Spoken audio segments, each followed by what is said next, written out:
Hello everybody, I'm Miss Lisa and welcome to the fall session of Kids Art Classes. Normally we do our after school arts for kids at the MAC from 4 until 5 and 5 until 6 p.m. on Tuesday, Wednesday, and Thursday afternoons. But this year classes will be virtual and we will be putting them up as videos on our YouTube and Facebook. So I wanted to give you a painting and drawing class today. It is based on work from one of my very favorite artists, and his name is Vassily Kandinsky. We talked about him a bit when the lockdown started because I did a session on his artwork where we talked about lines and different kinds of lines, and then we created a piece of artwork that was built up from using the different sorts of lines. And we looked for shapes between the lines and we colored those with either crayons or paints. In this case we have crayon lines, and then we painted between those lines with watercolors. So let's just review quickly the lines that we had learned, because Vassily Kandinsky loved using lines and shapes and colors. So we started out with straight lines, and we talked about vertical lines and horizontal lines and diagonal lines. And then we can talk about curved lines. Let's see where we've got some curves. Here's a curved line here. Here's a curved line. Here's a nice big curved line. And there are angled lines. You might remember angled lines start out going one direction and then they change. So this one starts out going this way, it changes and comes down. This one starts out this direction and changes and comes down. And then if we connect angled lines together, we can make the zigzag line. And if we connect curved lines together, we can get a bumpy line or a wavy line. This one waves down, up, down, down. Here's another zigzag line coming through here. And then we have lines that make shapes when the line comes back to itself. So if we start out with a curved line and it keeps going and going and going until it comes back to itself, we can make a circle. We can also make an oval with a curved line. We take an angled line, here's an angle, and then it comes back to itself. We can make squares, we can make rectangles.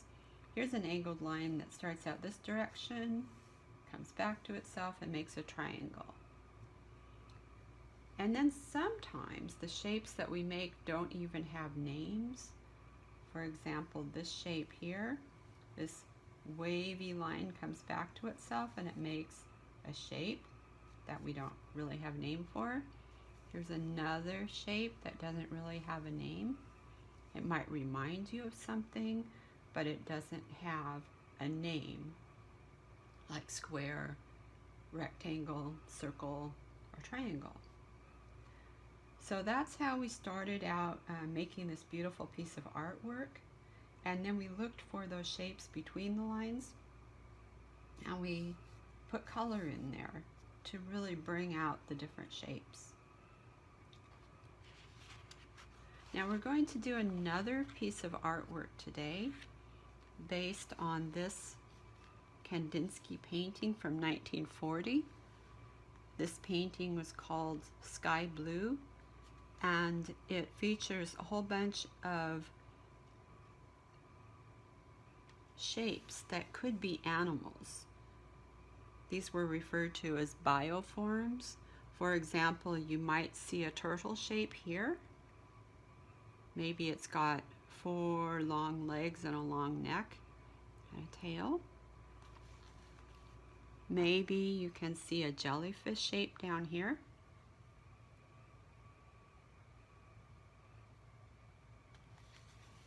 Maybe you can see a snake here. Maybe this reminds you of a turtle as well. I'm not sure what this is, but it kind of reminds me of a fish swimming in this direction. And this one up here reminds me of 2 birds. It reminds me of a bird here, his head, and maybe some feathers up on top of his head. And it looks to me like he has another bird sitting on his back. So these are not actually animals, but they probably really remind you of animals. They remind me of animals. This one looks like he's got an eye and a nose and a mouth and maybe legs and a little tail. So what we're going to do today is I'm going to show you how to do an abstract piece of art that might remind you of an animal. And this works because the human brain is very, very good at seeing faces in places where they really don't exist. So if we take this piece of abstract art and we put somewhere in it a shape that looks like an eye or something that could be considered an eye, all of a sudden it looks like an animal. And maybe the animal is facing this direction, and maybe he's facing this direction. I think I like him in this direction because now I see he has a tail and maybe a leg here. Maybe this is part of his back leg. And these could be feathers on top of the back.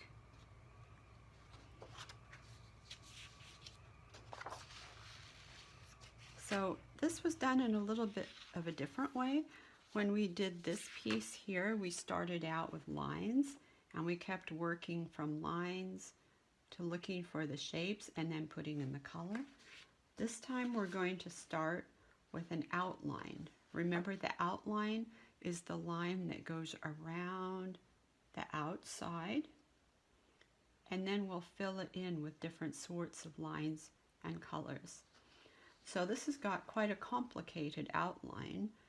It's a shape that has no name, but I started here with a curved line and added some zigzag, a little curve there and a curve, straight line, curve, and then it goes this long wavy bit here, a curved line, a diagonal line, it comes back to where I started.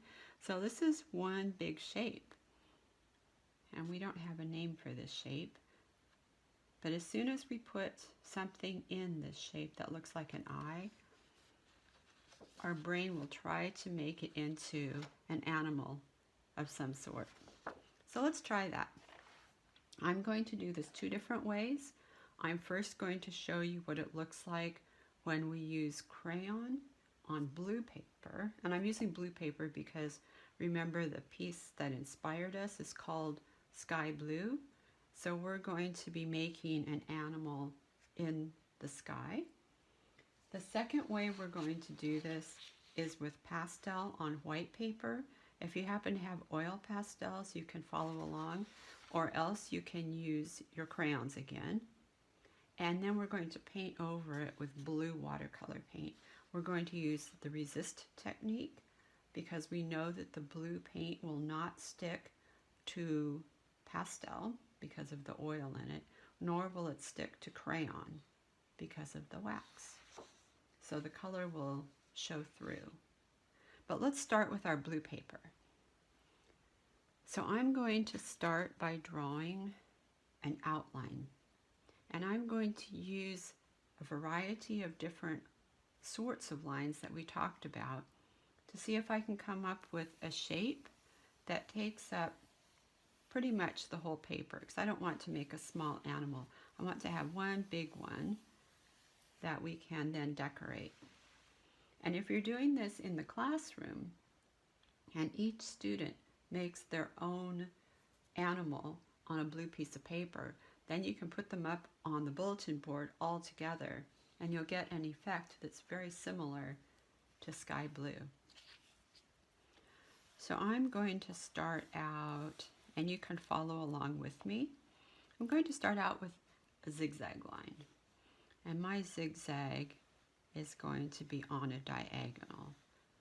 So remember, the zigzag line is made up of angled lines that are connected. So I've got angle, angle, angle. And then I'm going to add a curve line. And I think I'm going to add another curve. So now I've just made it into a kind of a wavy line there. And I'm going to make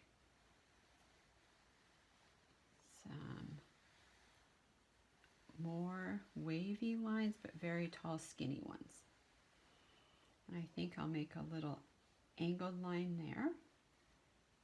And I'm going to make a curve. Oh, I think I'll make this into a loopy line.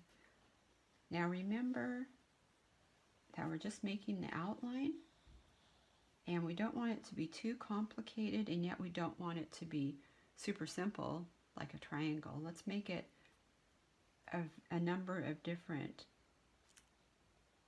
bits of lines and see what we come up with.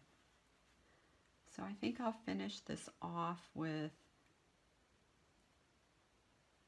a curved line and maybe an angled line and another curve. Okay, so here's my outline. And now what I'm going to do is I'm going to turn my paper and see if it looks more like an animal or a living creature as I turn the paper in different directions. If I use my paper this direction, it looks like it has a small body and a very large head with maybe some teeth. If I turn my paper this direction, it looks like the animal is kind of sitting on its back and it has a little tail and 3 legs. And this is maybe the head and some feathers up on top. If I turn the paper this way, it looks like to me like it's lying on its back now.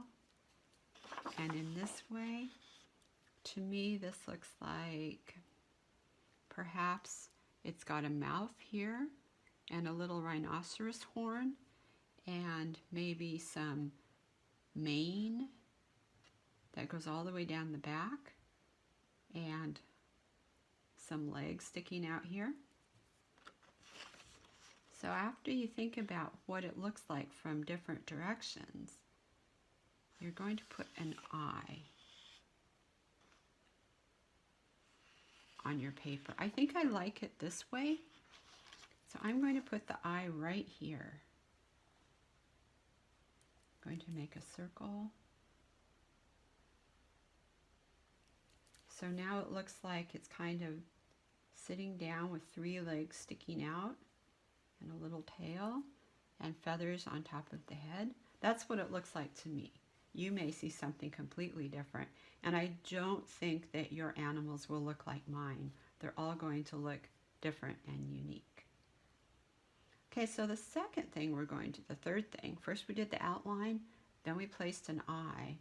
The third thing we're going to do is break up this internal space, because if we color this whole thing, it's going to be pretty much one color, and I don't want to do that. I'm going to switch over to my crayons now, and I just want to tell you, if you work on colored paper, it's always a good idea to do a little experiment first.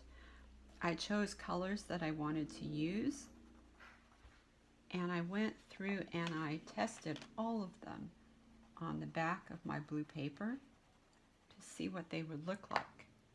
And sometimes the results are surprising. Perhaps these aren't very surprising here. We've got yellow, turquoise, and green. This one might be surprising though. I have scarlet, and when I put it on the blue paper, it looks pretty red to me. So you might just want to go through and see what colors you have and how they look on your paper. This color hardly ever gets used, spring green, hardly ever gets used when you have white paper because it doesn't show up very well. But on this blue, it gives kind of a really beautiful light green color. White is another color that hardly ever gets used because it never shows up on white paper, but on blue paper it's beautiful. And you can see that although I've used colors here, there's a tiny bit of the blue showing through the crayons, and I really like that look. So you can see this doesn't show up very well, but it still does show up, and I've kept it for that reason. That definitely shows up nicely. So an orchid color also looks good on the blue. So after I've selected my crayons, I'm going to start thinking about what I want to do with my animal. And I'm going to start breaking up this large shape into smaller shapes. And I can do this with a black crayon, or I can use the white crayon, or I can not use, I can just use one of the colored crayons as well. But I think I'm going to continue with black. I've used black for the outline with the pastel, and now I'm going to switch over to the black crayon.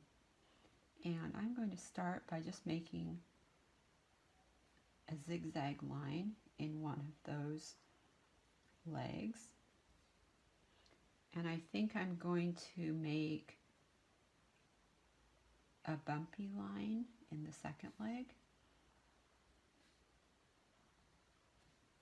And I think I'm going to make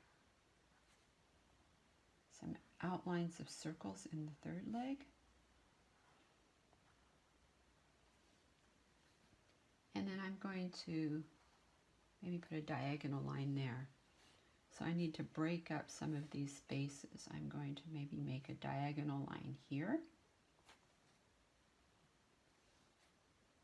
So now I've got this space, and this space could be different. Perhaps I'm going to use a pattern of diagonal lines here, and maybe down here I'm going to put some bumpy lines.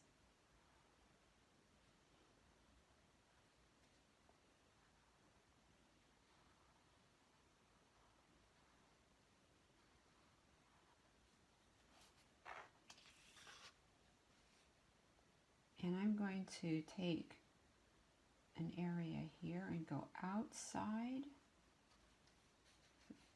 and I'm going to make some diagonal lines here. So I've gone outside of my outline shape now, and I'm just making a little section that's going to kind of stay open.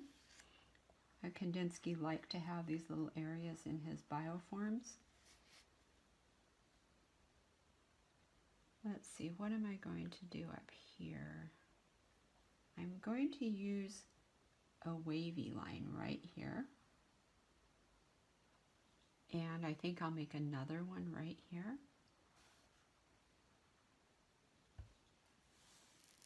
And I'm going to use a diagonal line here.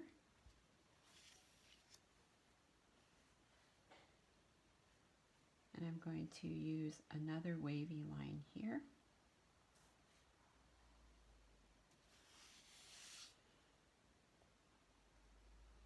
And that kind of makes a little mouth shape in a very abstract sense. I don't want it to make it look too much like a mouth. And then I think I will put in some shapes put some triangles in here.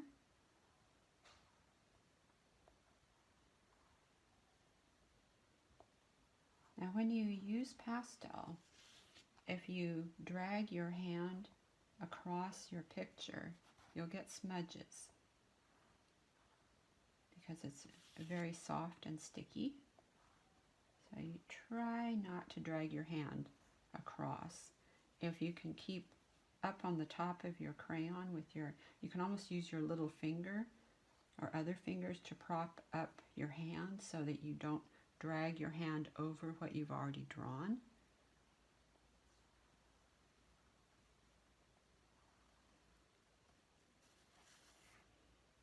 And I think up here I'm going to add a curved line.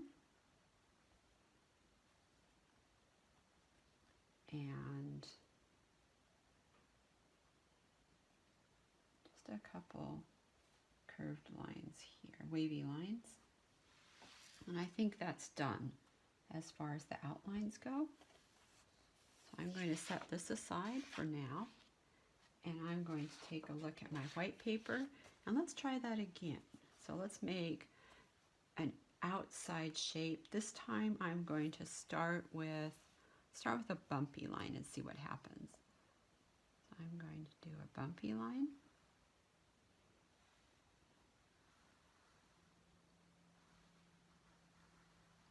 And I'm going to do a bit of zigzag line and a loopy line. And I think I'm going to do a wavy line. I like those long wavy bits because they end up looking like legs. And you can also do them as curved lines, kind of like a curved zigzag, like so. And then I'm going to let's try a couple bumpy lines. I mean a couple bumps, and a curve, and a curve. Okay, so here's another one. If I hold my paper this direction, it looks like, almost like an animal with bumps, like perhaps a camel, a strange camel. If I turn it this direction, it could be, almost looks like an insect to me, an insect with the head up here and some wing bits. If it's turned this direction, not sure about that. I think these must be the legs down here, and this is the head here. Maybe it's got antennae right there. If I turn it this way, what happens? I think it looks like it's upside down. I think it goes this direction, and I think it almost has an eye already. I think one of these loops here forms the eye, and I think this is the mouth shape here. So I'm just going to add to that. I'll put a circle in there to really define the eye. And then just like we did with the other one, we're going to start breaking up the space with some lines. So I think I'm going to use a curved line here and a curved line. I think I'm going to do a zigzag. I'm going to do a straight horizontal line here, and then I'm going to do some zigzag here, and maybe some shapes in here. Try some triangles, and maybe just some stripes in here. some curved stripes, and maybe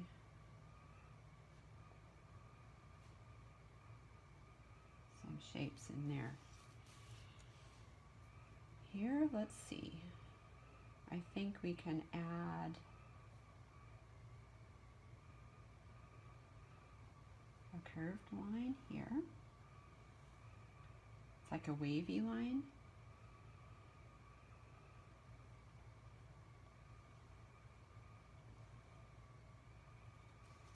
And maybe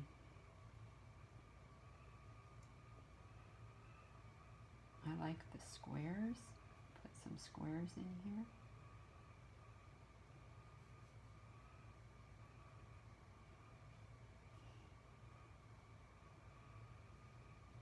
Maybe down here a curved line.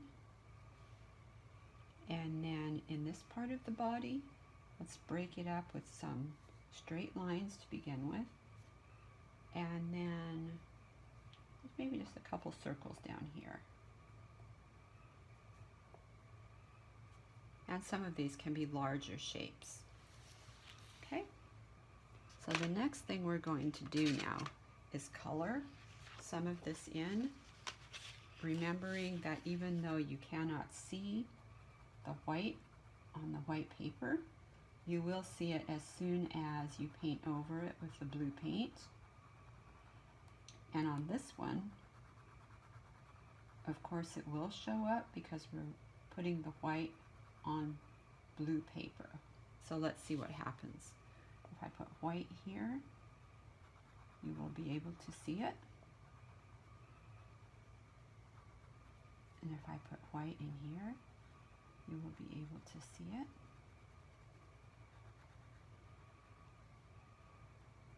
I do want to put white in here.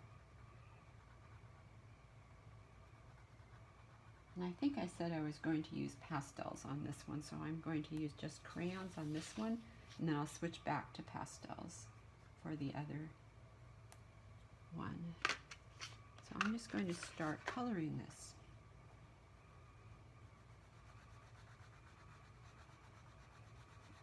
And let's see what kind of animal we come up with.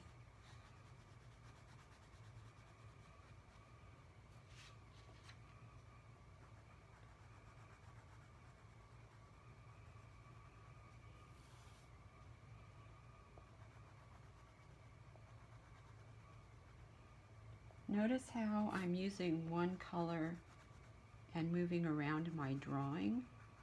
It'll go much faster if you color in this way, because you don't have to stop and change colors every single time. You can use one color multiple times before you change, and it really does make coloring much faster.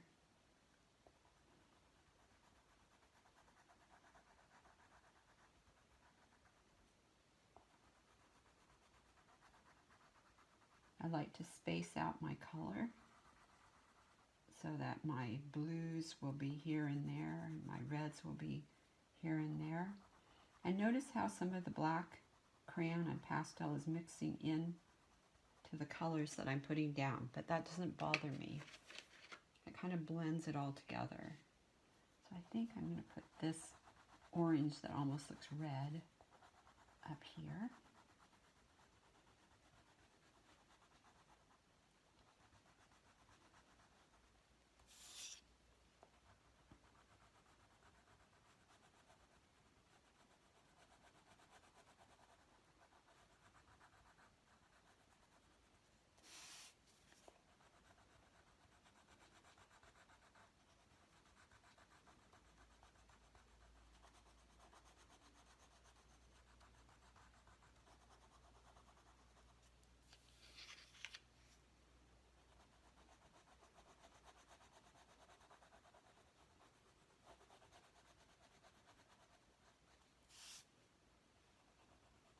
And you don't even need to color the whole entire thing, because some of the areas of your animal can be the paper color. You've got a lovely blue there. You don't need to color the entire thing if you don't want to.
one thing you can do after you finish is you can think of a story about your bioform. What is it called? How does it live? How was it discovered? I think I enjoy this so much because when I was, it reminds me of looking at pond water under a microscope and seeing all the little animals in pond water that you never knew existed.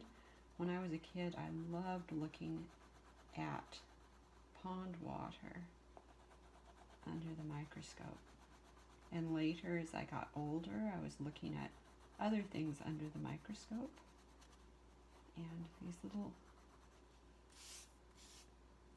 The world under the microscope is a very interesting place.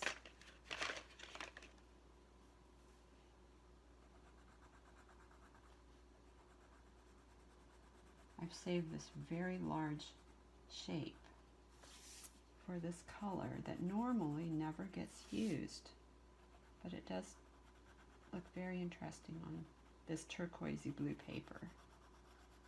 There's all sorts of blue papers out there. Maybe you have a dark navy colored paper, or maybe you have a light sky blue sort of paper. Whenever you have a colored paper, just take a minute to do a couple color experiments on the back of the paper to see how the colors that you've chosen look on the color paper that you have. And if it's something that doesn't show up very well, you might want to choose something else. And you might find a few surprises in there as well. I don't think I've used this color more than 3 or 4 times in my life. As far as crayons, I'm sure I've mixed it up many times in paint.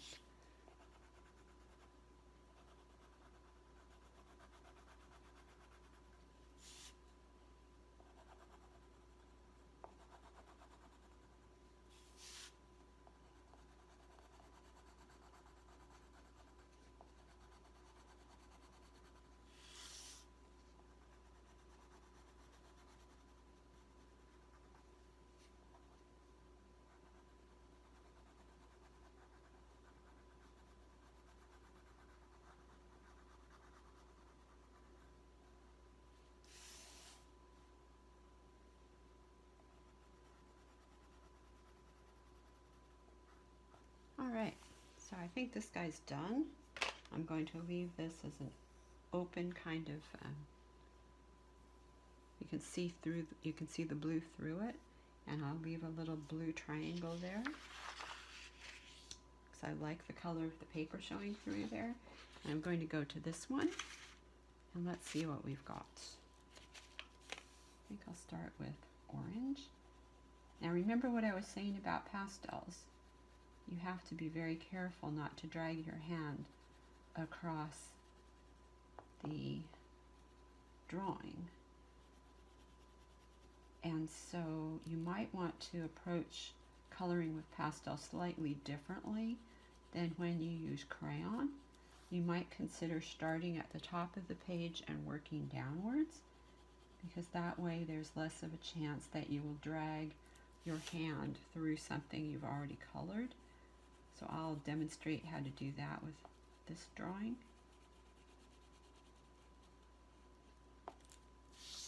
So this is the very top of the page shape, and this is also, so I'll fill those in.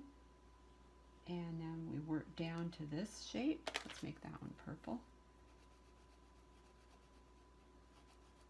And notice how I'm balancing my hand.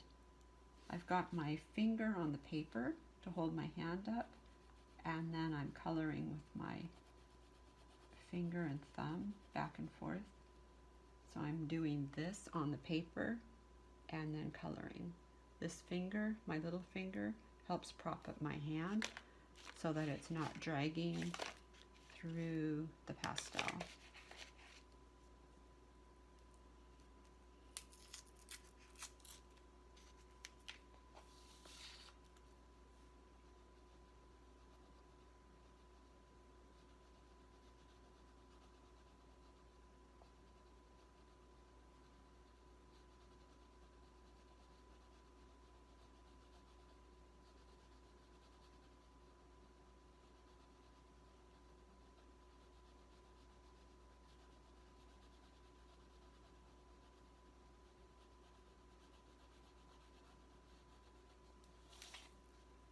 And because I made the black lines in crayon, I'm able to drag my hand across this part because the crayon doesn't smear like the pastel does.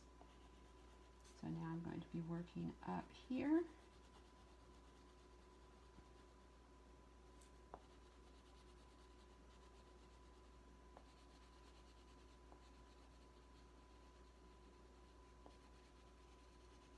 And I'm going to be working down the page, so these triangles are next. I think I'll make them black.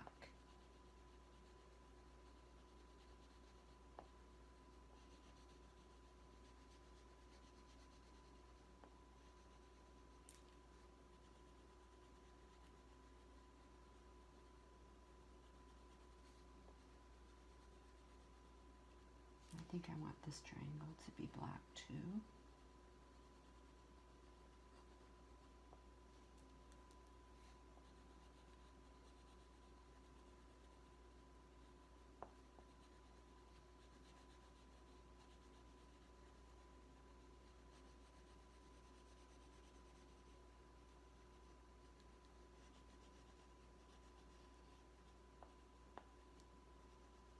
Maybe some blue.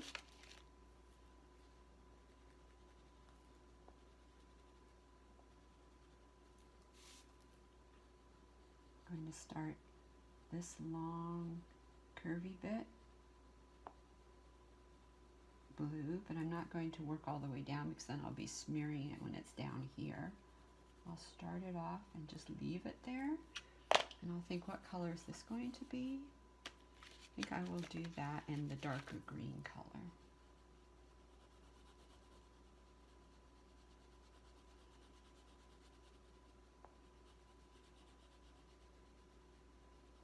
When you work with pastels, sometimes you want to smear it because you're getting a nice blending of colors, but sometimes you don't.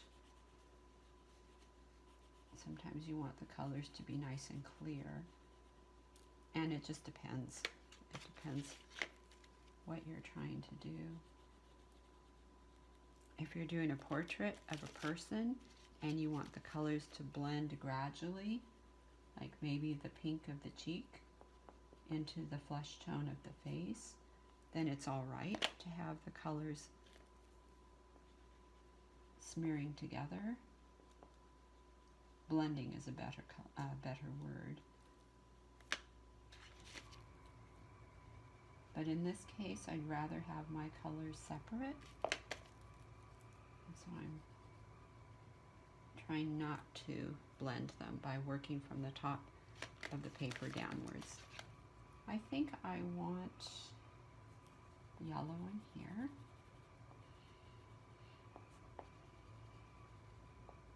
And a little bit of orange here.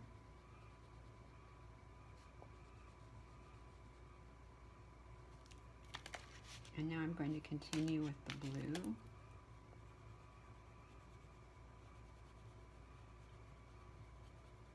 And I'll show you why. I'm going to turn the paper in just a minute.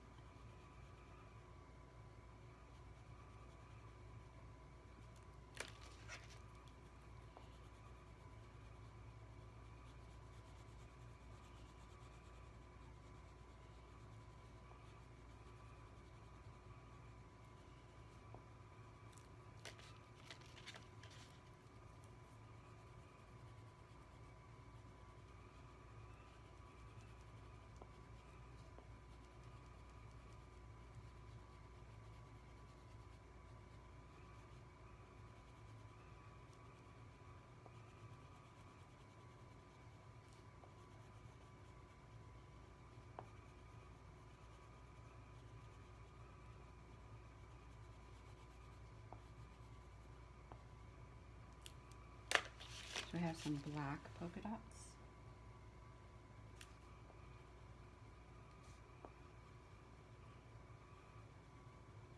Now we'll continue the blue. Being careful not to drag my hand through the brown.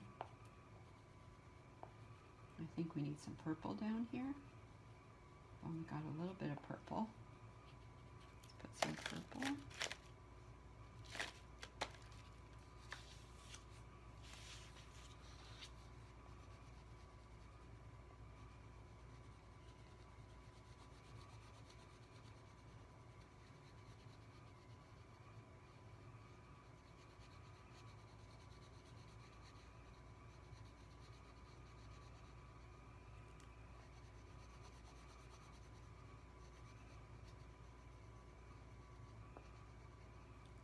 And I'm going to put some white in these areas, here, here, here,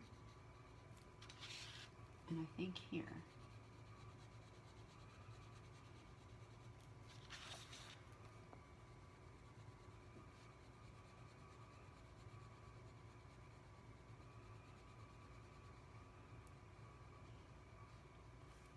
I'll go over the white here.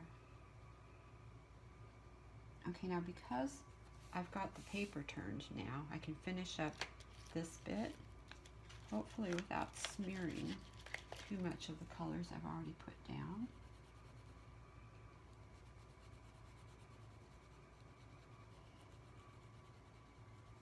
Almost done with this guy.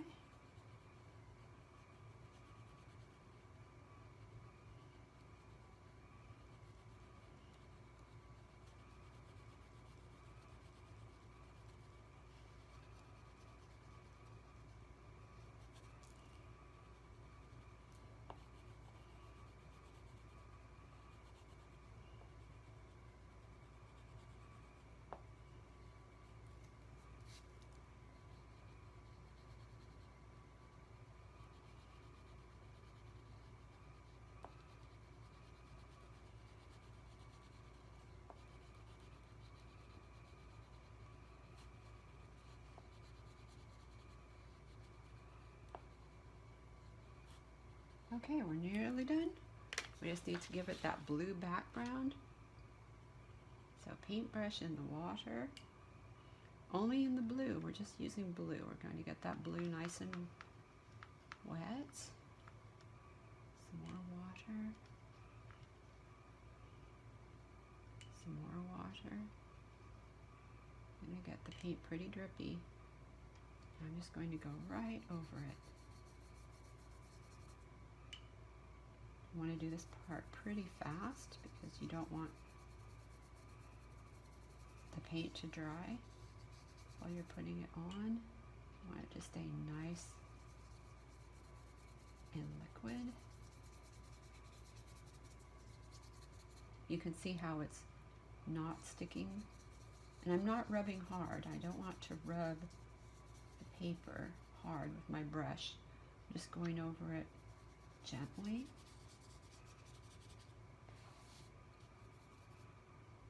And there's little bits of white paper showing. If I go over those with the blue, the paint's going to stick to those areas where the white paper is showing, but not in the areas that are covered with the pastel.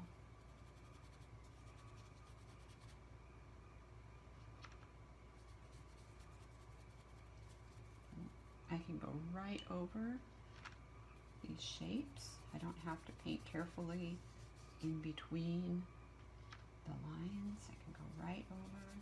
And you can see how the paint doesn't stick to the pastel.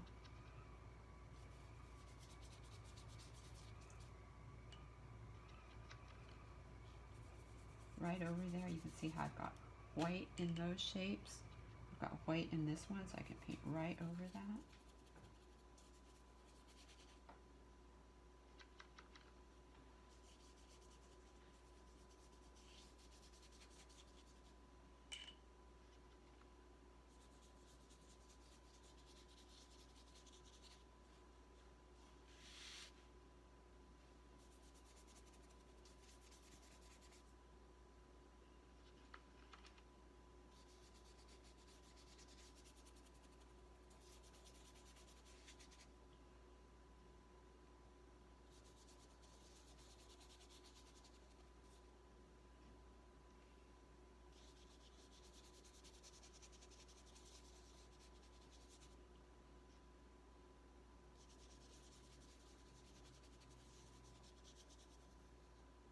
Okay, that one's pretty much done.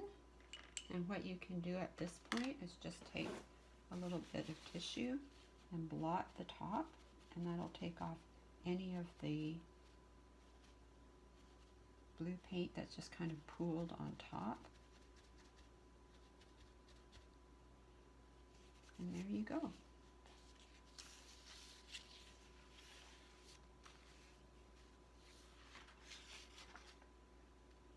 We have this guy.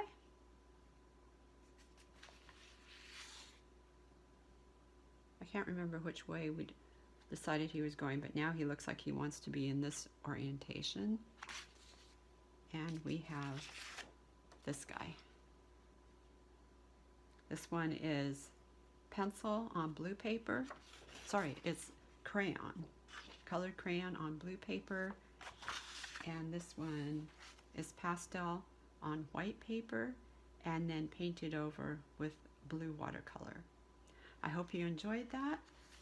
Stay safe, do art, and I'll see you next time. Goodbye.